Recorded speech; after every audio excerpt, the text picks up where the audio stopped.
प्यारे बच्चों, इससे पहले वाली वीडियो में हमने शुरू किया था चैप्टर नंबर 2 विलियन। और उस विलियन में मैंने आपको अंत में 2 चीजें बताई थी। वो थे विले यानी कि सोल्यूट और विलायक सॉल्वेंट।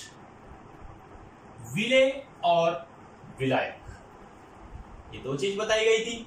और बच्चों, इसमें मैंने आपको बताया था कि किसी भी विलयन में वह पदार्थ जो अधिक मात्रा में होता है वो विलायक होता है, और वह पदार्थ जो कम मात्रा में होता है उसे हम विले कहते हैं। हम इसको ऐसे भी लिख सकते हैं, विलायक और फिर विले। इस प्रकार से इसको हम लिख सकते हैं। तो बच्चों, आज विले और विलायक से संदर्भित कुछ संकेतों का प्रयोग हम करना सीखेंगे और तत्पश्चात हम इस चैप्टर में आगे बढ़ेंगे। जो हमारा विलायक है, मान लीजिए किसी विलयन के अंदर जो विलायक होता है उस विलायक की मात्रा कैपिटल ए हो, और विलयन के अंदर जो विलेय होता है उसकी मात्रा कैपिटल बी हो। और बच्चों, मैं आपको बताऊं, माना हमारे पास एक संकेत है कैपिटल डब्ल्यू। कैपिटल डब्ल्यू प्रदर्शित करता है द्रव्यमान को।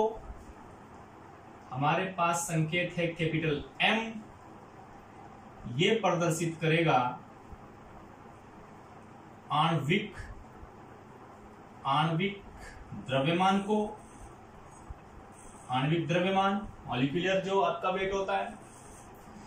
इसमें स्मॉल n ये प्रदर्शित करता है मोल। x ये डिनोट करेगा मोल प्रभाज, जिसको मोल फ्रैक्शन भी कहते हैं, मोल फ्रैक्शन। और v वॉल्यूम, जिसको आप जानते हैं, ये है आयतन। तो ये 1 2 3 4 5 ये 5 जो सिंबल्स हैं इनको हम याद रखें। जो W होता है वो द्रव्यमान होता है, M आणविक द्रव्यमान होता है, N मोल होते हैं, X मोल फ्रैक्शन होता है और V आयतन होता है। अब बच्चों, यदि हम इनको विलेय और विलायक के परिप्रेक्ष्य में इनको देखना चाहें तो किस प्रकार से इन संकेतों का प्रयोग हम कर सकते हैं। जैसा कि मैंने बताया, विलायक की मात्रा को हम डिनोट करते हैं ए से, कैपिटल ए से, और विलेय की मात्रा को डिनोट करते हैं कैपिटल बी से। तो आइए बच्चों, अब आपको मैंने बताया W होगा द्रव्यमान। W द्रव्यमान। अगर हमें ये द्रव्यमान विलायक का द्रव्यमान लेना हो, विलायक का द्रव्यमान, तो क्या होगा बच्चों? W होता है द्रव्यमान, और यदि विलायक का लेना है तो विलायक को डिनोट करते हैं कैपिटल ए से, तो इसको हम लिख सकते हैं WA। तो अगर आपको विलायक का द्रव्यमान लेना हो तो वो आपको WA से प्रदर्शित आप उसको करेंगे। इसी प्रकार से यदि आप द्रव्यमान लेते हैं, विलेय का द्रव्यमान आप लेते हैं, तो ये डिनोट किया जाएगा WB के द्वारा। विलायक का द्रव्यमान WA, विलेय का द्रव्यमान WB। इसी प्रकार बच्चों, यदि हम आगे बढ़ें, मैं लिखना चाहूं MA, तो MA क्या होगा? विलायक का आणविक द्रव्यमान। मैं लिखना चाहूं MB, तो MB क्या होगा बच्चों? यह होगा विलेय का आणविक द्रव्यमान। इसी प्रकार से हम N जो हमारे मोल होते हैं उनको भी डिनोट कर सकते हैं। अगर हम इसको लें Na, तो ये होगा विलायक के मोल, विलायक के मोल, और अगर हम लेते हैं NB तो ये विलय के मोल होते हैं। इसी प्रकार से अगर हम मोल फ्रैक्शन की बात करें तो मोल फ्रैक्शन XA किसका होगा? विलायक का मोल प्रभाज्य या मोल अंश या mole fraction of the solvent. इसी प्रकार से XB mole fraction of the solute, यानी कि विलय का आपका मोल प्रभाज्य। इसी प्रकार से आयतन को आप लिख सकते हो। आयतन, अगर आप विलायक का आयतन लेना चाहते हैं तो क्या संकेत यूज होगा? VA। और आप विलय का आयतन लेना चाहते हैं तो संकेत क्या यूज हो जाएगा? VB। तो इस प्रकार से जो A को प्रदर्शित करता है, जो A दिखा जाता है वो प्रदर्शित करता है विलायक का द्रव्यमान, विलायक का आणविक द्रव्यमान, विलायक का मोल, विलायक का मोल प्रभाज और विलायक का आयतन। और जो आपका B लगा करके जिस सिंबल को डिनोट करते हैं, जिस सिंबल को हम डिनोट करते हैं, तो वो होता है आपका विलय का द्रव्यमान, आणविक द्रव्यमान, मोल, मोल फ्रैक्शन या आयतन। तो इन सिंबल्स को बच्चों आपको याद रखना चाहिए, इनको आपको नोट करना चाहिए, क्योंकि इन सिंबल्स का प्रयोग आगे चल करके इस चैप्टर में होने वाला है। अब जैसे बच्चों आपको पता है विलयन दो प्रकार के घटकों से निर्मित होता है। वो दो प्रकार के घटक आपको पता है, विलायक और प्लस विलय। दो प्रकार के घटकों से मिलकर के किसी भी विलयन का निर्माण होता है। अगर हमें किसी विलयन का भार अगर हमें ज्ञात करना हो तो विलयन का भार कैसे निकाला जाता है बच्चों? विलयन का भार निकालने के लिए आपको विलायक का भार प्लस विलय का भार, उस विलयन के अंदर दो घटक होंगे, एक घटक विलायक होता है, दूसरा घटक विलय होता है। तो हमें विलायक का भार और विलय का भार दोनों को वहां पर ऐड करना होगा, जोड़ना होगा। जोड़ करके जो आता है वो कहलाता है उस संपूर्ण विलयन का भार। तो जैसे कि मैंने बताया विलायक का भार अगर हम भार को W से डिनोट करते हैं और बात किसकी आती है? विलायक की, तो विलायक के लिए यूज होगा WA। और इसी प्रकार से आपको मैंने वहां बताया विलय के लिए यूज होगा WB। तो बच्चों विलयन का भार क्या होगा? WA plus WB। इस प्रकार से विलयन का भार आपका ऐसे आ जाता है। अगर आप पूरे विलयन का आणविक द्रव्यमान निकालना चाहते हैं तो भी आप इस प्रकार से जोड़ेंगे। विलयन का आप मोल निकालना चाहते हैं तो भी इस प्रकार से इसको जोड़ा जाता है। तो इन संकेतों का प्रयोग करके हम आगे बहुत सारी परिभाषाओं को लिखेंगे, उनके सूत्रों को ज्ञात करेंगे। तो आप इन सभी संकेतों को अपनी कॉपी पर नोट कर लीजिए। और जब आप नोट करते हैं तो नोट करते समय आप वीडियो को पॉज कर सकते हैं और उसके बाद इसको नोट कर सकते हैं। तो बच्चों इस प्रकार से ये आपका इन संकेतों का प्रयोग करके हम आपके आगे चल करके इनका यूज हम करेंगे। तो इनको आप नोट करिए, जल्दी से नोट कर लीजिए।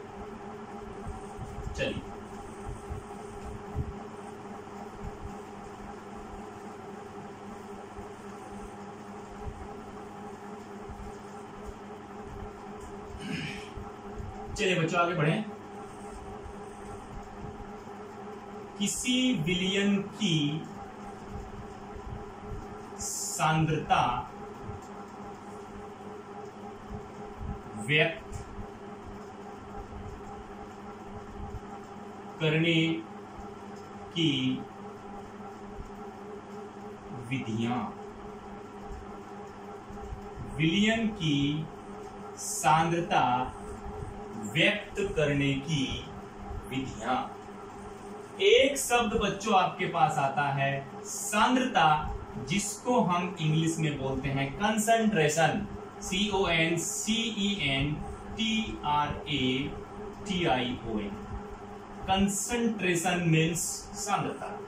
तो हम किसी सॉल्यूशन की कंसंट्रेशन को किस किस प्रकार से व्यक्त कर सकते हैं, किस किस प्रकार से ज्ञात कर सकते हैं, कौन कौन सी विधियों के द्वारा ज्ञात कर सकते हैं, उन विधियों का आज हम अब इस नए टॉपिक में अध्ययन शुरू करते हैं। बच्चों, सबसे पहले हमें इस शब्द के बारे में ज्ञान होना बहुत आवश्यक है कि सांद्रता किसे कहते हैं। What is concentration? कंसंट्रेशन क्या होता है?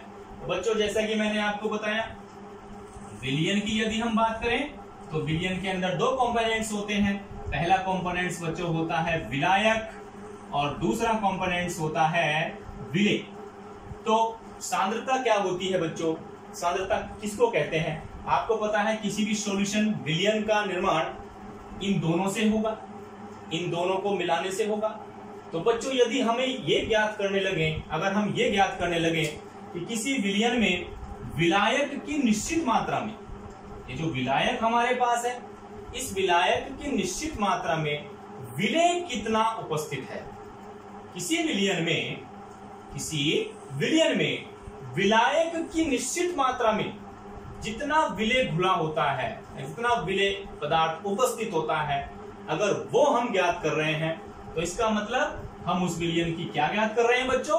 सांद्रता ज्ञात कर रहे हैं, कंसंट्रेशन ज्ञात कर रहे हैं। तो किसी विलयन में उपस्थित विलायक की निश्चित मात्रा में विलेय की जो मात्रा उपस्थित होती है, उसे हम उस विलयन की कंसंट्रेशन अर्थात सांद्रता कहते हैं। अब इन सांद्रताओं को व्यक्त करने की बहुत सारी अच्छी बहुत इंपॉर्टेंट मेथड्स, विधियां आपके सिलेबस में हैं। उनको हम एक एक करके इसको देखेंगे और सीखेंगे। चलिए बच्चों,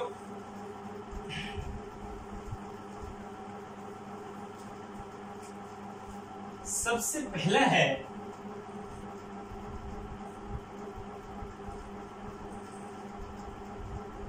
द्रव्यमान प्रतिशत, मास परसेंटेज। मास परसेंटेज, द्रव्यमान प्रतिशत, ये सबसे पहले हम इसको देखेंगे किसी भी विलयन के लिए। और बच्चों, अब जो विधियां हम ये शुरू कर रहे हैं, चाहे वो द्रव्यमान प्रतिशत हो, चाहे आयतन प्रतिशत हो, पीपीएम में कंसंट्रेशन निकालना हो, मोलैलिटी या मोल फ्रैक्शन निकालना हो, या फॉर्मेलिटी निकालना हो, इन सभी में से आपके यहाँ बोर्ड एग्जाम में क्वेश्चन पक्का आता है। तो इसलिए आप इस टॉपिक को ध्यान से पढ़ेंगे और ध्यान से सीखेंगे। तो बच्चों, पहली बात क्या हमने ली है? द्रव्यमान प्रतिशत। तो द्रव्यमान प्रतिशत क्या होता है? आप एक लाइन में इसको सुन सकते हैं, मैं एक परिभाषा के रूप में इसको बोलता हूं। द्रव्यमान प्रतिशत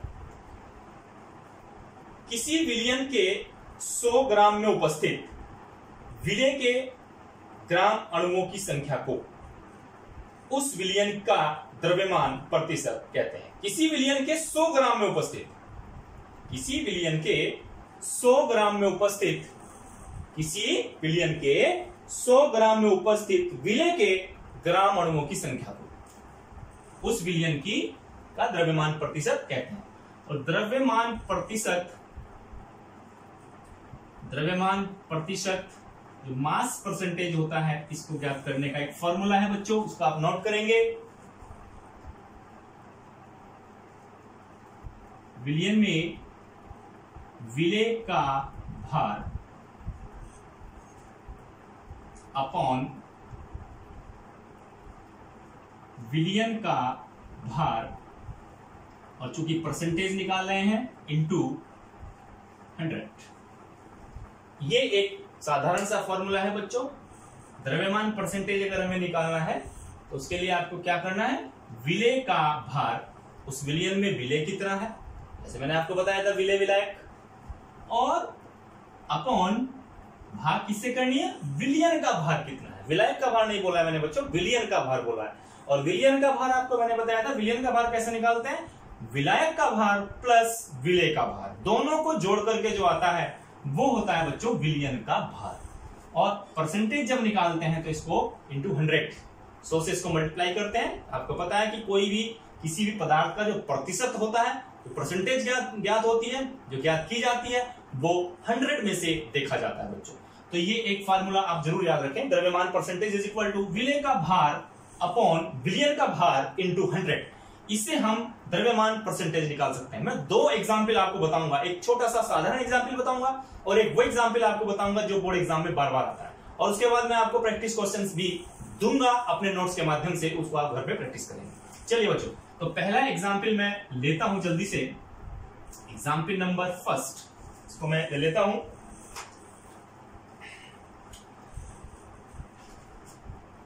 15 ग्राम NaCl को 150 ग्राम जल में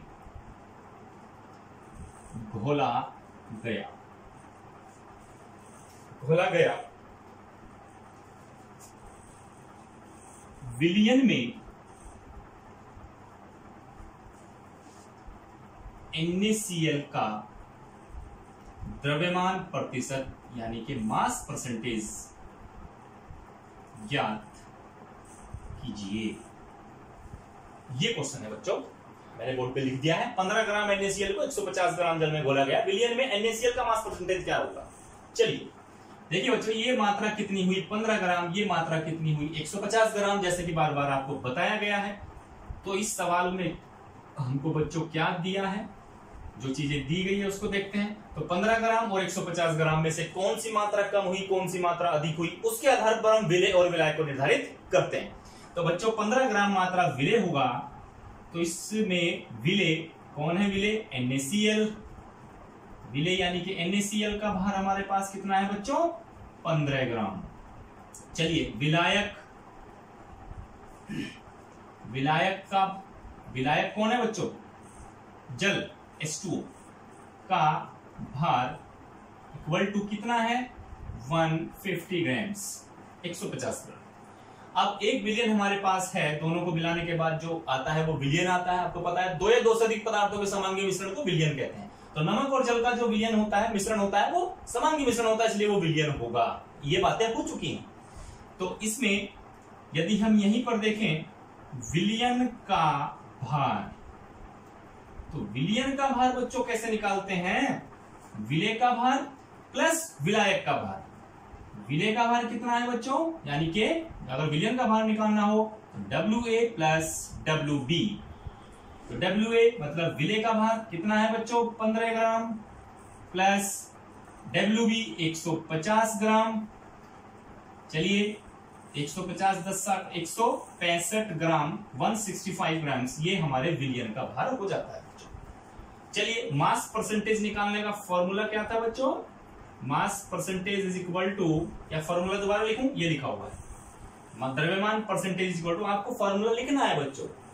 जब आप क्वेश्चन को करेंगे बोर्ड में, एग्जाम में करते हैं, अपनी कॉपी में करते हैं, तो फॉर्मूले को बार बार लिखना होता है। चलिए विलेय का भार ये है बच्चों, विलेय NaCl का भार कितना हुआ बच्चों 15 ग्राम। अब आपको नीचे विलयन का भार देना है, ना कि विलायक का भार। विलयन का भार मैंने निकाला है, कितना आया है 165, और इनटू क्या करना है बच्चों, परसेंटेज निकालनी हो तो 100। तो 15 ग्राम इंटू 100 165, या ये कह लीजिए 1500 बटे 165, ये मास परसेंटेज 165 से इसको आप सॉल्व कर सकते हैं, और इसका जो आपका आंसर है वो आना चाहिए बच्चों, आप सॉल्व करेंगे 9.09, इतना आपका इसका आंसर आना चाहिए बच्चों। आपने हिसाब से आप इसको अपने तरीके से भी कर सकते हैं। तो इस प्रकार से हम मास परसेंटेज निकाल सकते हैं इस क्वेश्चन के आधार पे। 15 ग्राम NaCl को 150 ग्राम जल में घोला गया, तो विलयन में NaCl का मास परसेंटेज कितना होगा 9.09% होगा। इसको आप जैसे मैंने बार बार कहा है, पॉज करिए और नोट करिए। चलिए बच्चों, मैं जल्दी से आपको बताता हूं एग्जाम्पल नंबर 2। दूसरा example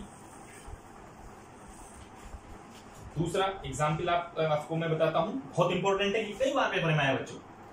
example number 2, 22 gram benzene, आप नोट करिए 22 ग्राम बेंजीन ऑर्गेनिक कंपाउंड होता है बच्चों, ऑर्गेनिक केमिस्ट्री में आपको पढ़ना है। 22 ग्राम बेंजीन को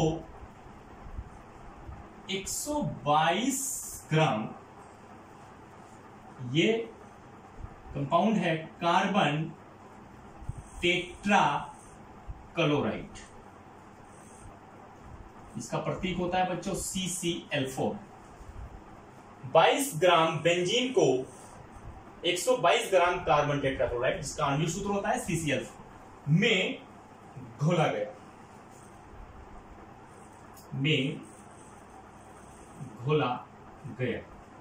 ये इंपॉर्टेंट न्यूमेरिकल है बच्चों। आप बोर्ड के पिछले वर्षों के प्रश्न पत्र उठा के देख सकते हैं, उसमें कई बार पेपर में आया है। बहुत अच्छा न्यूमेरिकल है ये। घोला गया तो विलियन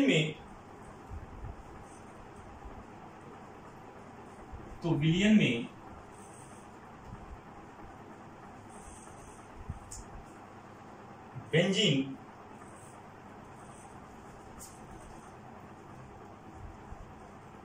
बेंजीन का मास परसेंटेज ज्ञात करो।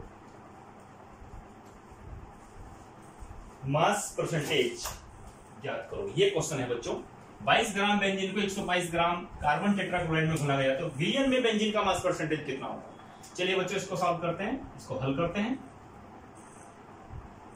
जैसे कि मैंने आपको बताया कि सबसे पहले क्या करते हैं, जो चीज हमें दिया है। चलिए बच्चों 22 ग्राम बेंजीन, 22 ग्राम बेंजीन का मतलब ये विले होगा, तो ये हुआ विले कौन है, बेंजीन का भार WA कितना हुआ बच्चों, 22 ग्राम। चलिए विलायक कौन है बच्चों, CCl4 कार्बन टेट्रा क्लोराइड, इसको हम डिनोट कर सकते हैं W और विले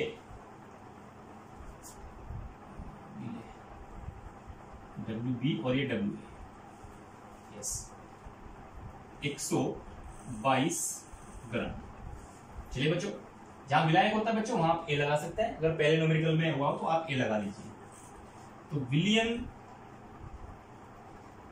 का भार कितना होगा बच्चों, टोटल विलियन कितना हो जाएगा हमारा, विले प्लस विलायक विलियन होता है, तो विले प्लस विलायक ऐसे कर लीजिए WA प्लस WB, शॉर्ट में लिख सकते हैं। तो WA बच्चों कितना है 122 प्लस और WB हमारा कितना हुआ बच्चों 22, तो टोटल कितना हुआ 144 ग्राम्स, ये आपके विलियन का भार। अब बच्चों पूछ रहे हैं बेंजीन का मास परसेंटेज कितना होगा, तो बेंजीन का mass percentage is equal to क्या करेंगे बच्चों, विले का भार मतलब विले कौन है, बेंजीन, तो हम लिख सकते हैं बेंजीन,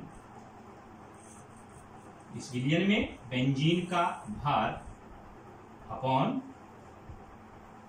कुल विलियन का भार इंटू 100।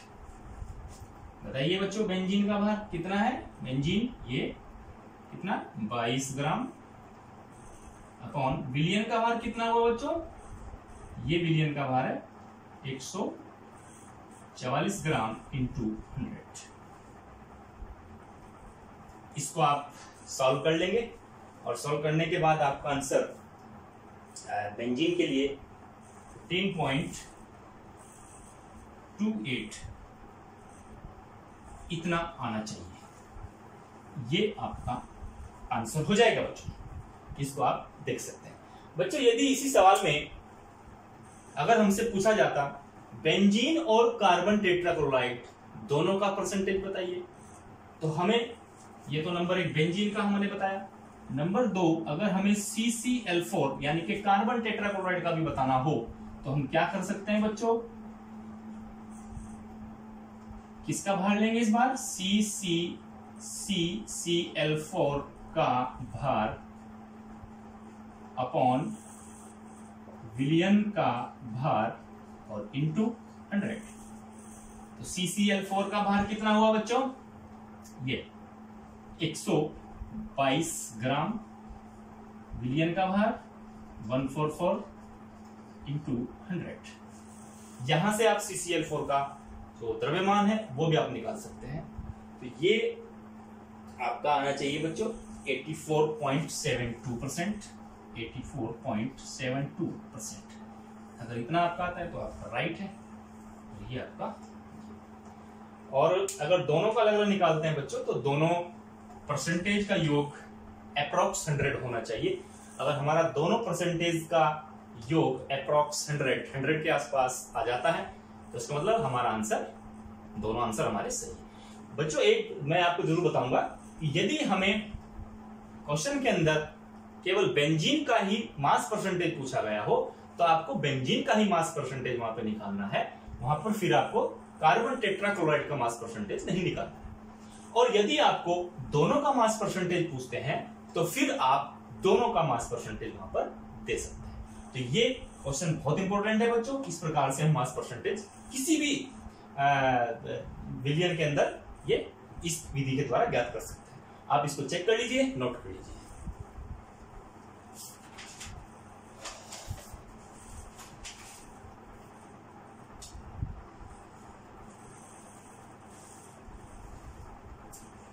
चलिए बच्चों,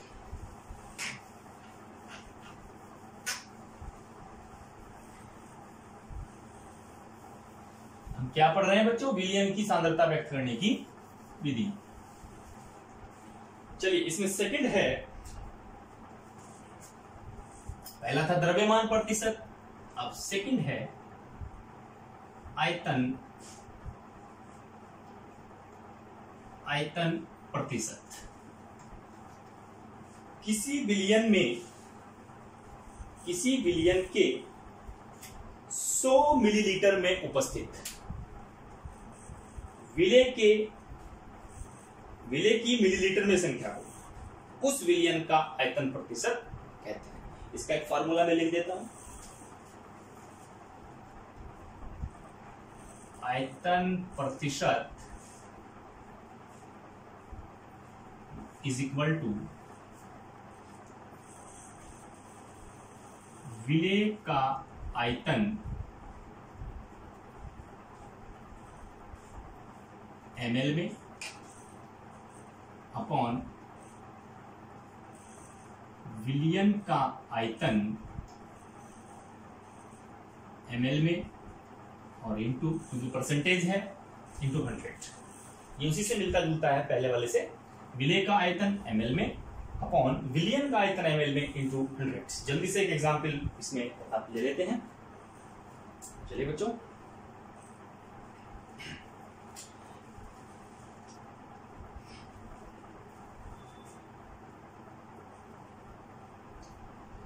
बीस ml एथेनॉल को, एग्जाम्पल लिख देता हूं, 20 ml एथेनॉल C2H5OH को 20 ml एथेनॉल को 160 ml जल में घोला गया। जल में घोला गया। विलियन में एथेनॉल का आयतन प्रतिशत ज्ञात करो। यह है, तो इसमें बच्चों दिया है 20 ml और 160 ml, दो अलग अलग मात्राएं हैं। तो इसमें विलेय का मतलब कम मात्रा, विलेय का आयतन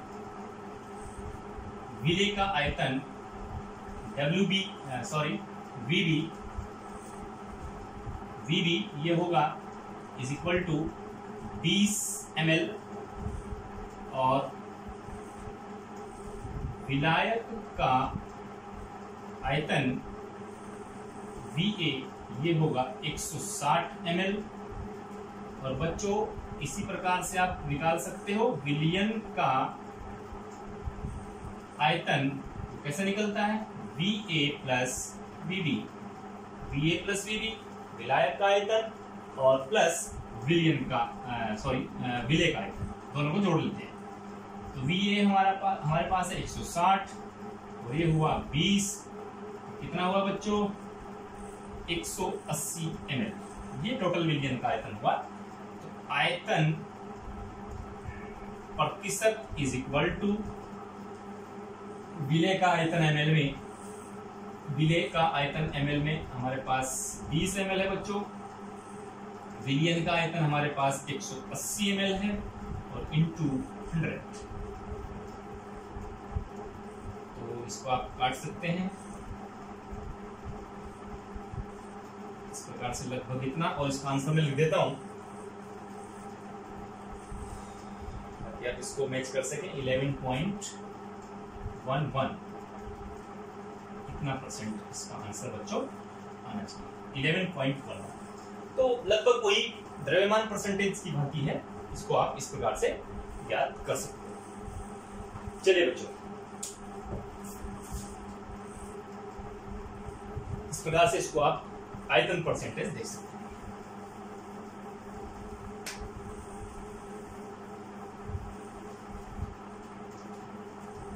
थर्ड है ppm में सांद्रता, कंसेंट्रेशन इन ppm। बच्चों ppm का फुल फॉर्म होता है पार्ट पर मिलियन, ये इसका फुल फॉर्म है, पार्ट पर मिलियन, पार्ट पर मिलियन, ppm में सांद्रता। अब बच्चों मिलियन, मिलियन का मतलब होता है बच्चों 10 lakh, 10 lakhs, 10 lakh, 10 lakhs। 10 lakhs को कैसे लिखते हैं बच्चों?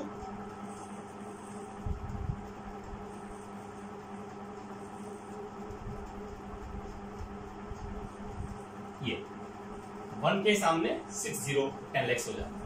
और जैसा कि आपको पता है 10 lakhs या 10 lakhs को हम क्या लिख सकते हैं बच्चों? 10 की घात 6, 10 की पावर 6 या 1 के सामने 6 जीरो लगा करके 10 lakhs प्रदर्शित किया जाता है। तो ppm में सांद्रता पार्ट पर मिलियन, पार्ट माने भाग, पर प्रति, और मिलियन बोलते हैं बच्चों 10 लाख। किसी बिलियन के 10 लाख भाग में, किसी बिलियन के 10 लाख भाग में विलय की कितनी मात्रा उपस्थित है? किसी बिलियन के 10 लाख भाग में या 10 की घात 6 भाग में विलय की मात्रा कितनी उपस्थित है? जब हम ये ज्ञात करते हैं तो वो कहलाती है किसी विलयन की ppm में सांद्रता, पार्ट पर मिलियन 10 लाख भाग में या प्रति 10 लाख भाग में विलय की कितनी मात्रा है, उसको बोला जाता है ppm में सांद्रता। तो ppm में सांद्रता, ppm में सांद्रता, concentration of the ppm is equal to, इसमें आप एक फार्मूला नोट करेंगे, ppm में सांद्रता विलय का द्रव्यमान, विलय का द्रव्यमान अपॉन विलयन का द्रव्यमान।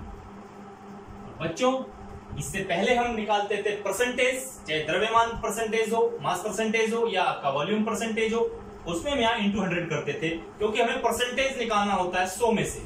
लेकिन इस बार हमें परसेंटेज नहीं ज्ञात करना है, हमको 10 लाख भाग में विलय की कितनी मात्रा ज्ञात करनी है। तो इसलिए इंटू 100 नहीं होगा, इंटू होगा 10 लाख या 10 की घात 6। ये आप याद रखेंगे। अगर आपको ppm में कंसेंट्रेशन चाहिए तो उसके लिए आपको चाहिए विलय का द्रव्यमान बटे विलयन का द्रव्यमान और इंटू 10⁶। ये इसके लिए एक फॉर्मूला होता है। चलिए अब इस पे मैं जल्दी से एक एग्जाम्पल ले लेता हूं। एग्जाम्पल जल्दी से मैं आपको नोट करा देता हूं जी।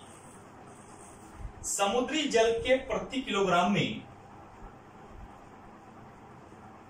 समुद्री जल के प्रति किलोग्राम का मतलब होता है 1 किलोग्राम। प्रति किलोग्राम में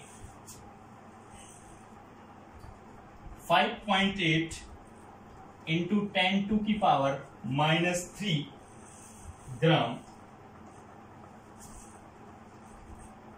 ग्राम ऑक्सीजन O2 घुली है। समुद्री जल के प्रति किलोग्राम में 5.8 इंटू 10⁻³ ग्राम ऑक्सीजन घुली है। ऑक्सीजन की सांद्रता ppm में ज्ञात कीजिए।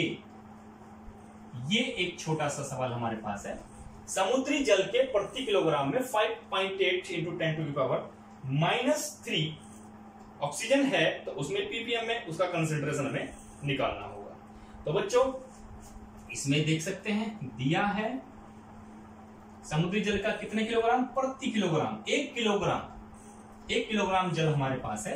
तो इसका मतलब ये हुआ जो विलियन है, विलियन का भार बराबर 1 kg या 1000 ग्राम्स, 1000 ग्राम। प्रति किलोग्राम में ऑक्सीजन कितनी है 5.8 10⁻³ ग्राम्स। तो ये होगा बच्चों विले का भार आपको है 5.8 10⁻³ कितने ग्राम होगा। तो ऑक्सीजन की ppm में कंसंट्रेशन हमको कैलकुलेट करनी है। तो ऑक्सीजन O2 की ppm में कंसंट्रेशन यानी कि सांद्रता इज इक्वल टू, फॉर्मूला बच्चों मैंने आपको बताया था, विले का द्रव्यमान अपॉन विलियन का द्रव्यमान।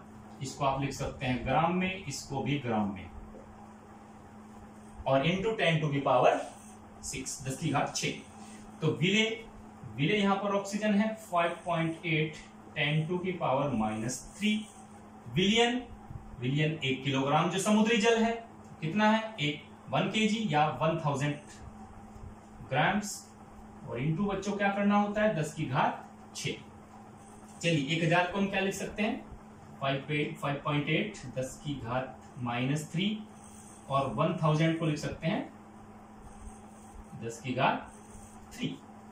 अब 10⁻3 1000 को लिखा, अभी 10⁻³ जो 3 है इसको ऊपर ले जाइए, और इंटू आपको पता है 10⁻⁻6 पहले से ही है।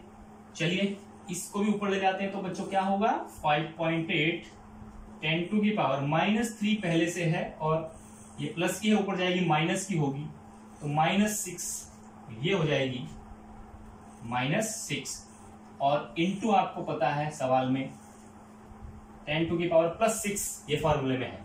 तो बच्चों ये घात +6 ये घात -6 परस्पर कैंसिल, तो ppm में कंसंट्रेशन हो गई 5.8 ppm।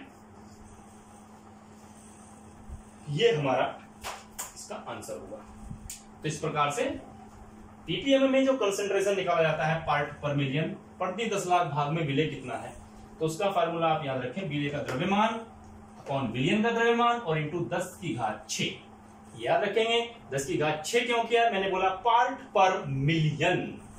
मिलियन का मतलब होता है 10 लाख। वहां पर हम परसेंटेज निकालते थे बच्चों, परसेंटेज 100 में से देखा जाता है, जबकि पार्ट पर मिलियन आप देखेंगे 10 लाख में से। तो इस प्रकार से आपकी ppm में सांद्रता हो जाती है। जो नोट्स मैं आपको दूंगा उस नोट्स में इस प्रकार के बहुत सारे आपको एग्जाम्पल्स मिलेंगे, जिनको आपको इन्हीं वीडियो पर के द्वारा बैठ करके सॉल्व करना होगा, और इन तीनों विधियों को आप अच्छी तरीके से करिए। जैसे कि मैंने बताया आपको द्रव्यमान परसेंटेज, आयतन प्रतिशत, और ये आपका ppm में कंसंट्रेशन। अगली वीडियो जो आपकी होगी वो बहुत इंपॉर्टेंट होने वाली है। एक भी टॉपिक आपका ऐसा नहीं है जो इंपॉर्टेंट नहीं है बच्चों। कुछ बच्चे अच्छा इसमें काम कर रहे हैं और कमेंट्स अच्छे हमें बता रहे हैं कि हमें बहुत आनंद आ रहा है, बहुत अच्छा लग रहा है। तो ऐसे बच्चों को मेरी ओर से बहुत बहुत धन्यवाद, जो मेरी इस YouTube चैनल को अच्छी तरह देख रहे हैं, सब्सक्राइब कर रहे हैं, लाइक कर रहे हैं, कमेंट्स लिख रहे हैं, उनको मेरी ओर से बहुत बहुत धन्यवाद।